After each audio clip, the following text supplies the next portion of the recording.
What's up, everybody? Destin Legary here, joined by Alfredo Diaz. What's up, Destin?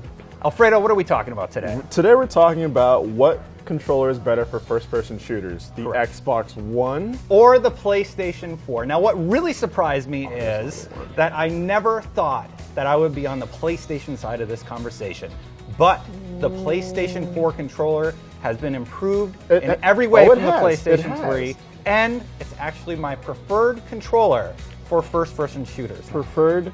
Yeah. I mean, come on, look at this thing. It's beautiful, okay? Why I love this controller for first-person shooters. I mean, don't get me wrong, the PlayStation 4 controller is a vast improvement, and I love it. Yes. I've been playing Killzone Shadowfall with this controller all weekend, and it's great. And let's just put it out there, we both love each console respectively. Yes, definitely.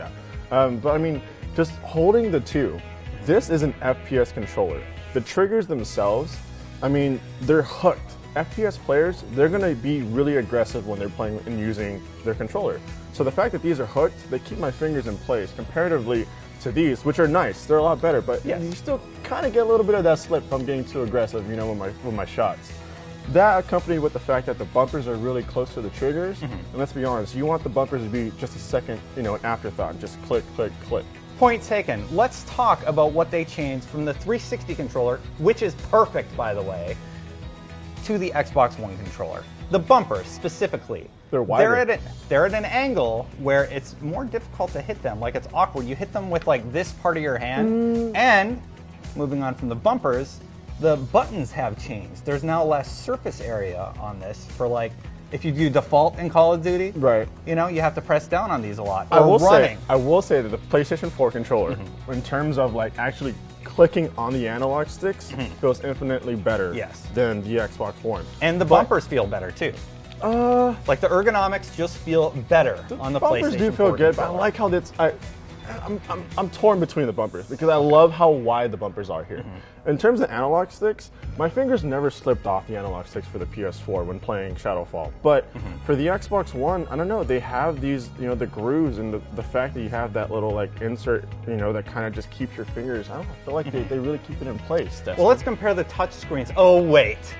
The PlayStation 4 has a touch screen and can be utilized for many things, like you swipe in Killzone Shadowfall to select the different loadouts. The Xbox One doesn't have that functionality. Why do you think they decided to just say, we don't need that? I mean, I don't think it's necessary for a first-person shooter. I think it'd be a lot quicker to actually just go from either clicking in your, you know, R3 or easily just pressing B than to actually move your hand up and kind of like off-place it and swipe for a knife.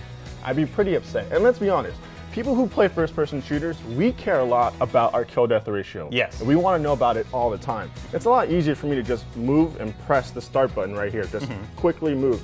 You know, we have options in share also. Yeah, but I mean, like, you gotta reach higher. I know I'm being nitpicky right now, but I mean, I just want to quickly just go boom, boom, boom. And the fact, let's talk analog sticks. Let's go back to that. All right. The fact that these are, I mean, these are great analog sticks, don't get me wrong, but the fact that they're together, I mean, I love using this controller for adventure games, but for an FPS, since they're centered right here, that when I strafe right and move and shoot left, it kind of just, my hand feels a little like off balance. The fact that these are offset, I don't know. Now that is a good argument, but I think they've adjusted the curvature of the PlayStation 4 controller to kind of combat that. So it just feels really nice that they're side by side. I'm not bumping fingers or anything. Oh no, definitely. You know. It's, don't get me wrong, that is a great controller for first-person shooters. I just believe this one's better. Okay, well, we're going to have to agree to disagree, but there's one thing we can agree on, Alfredo. Oh, there is. That there will always be the master race. What do you guys think? Let us know in the comments below. And for more on control issues, you know where to keep it locked. IGN.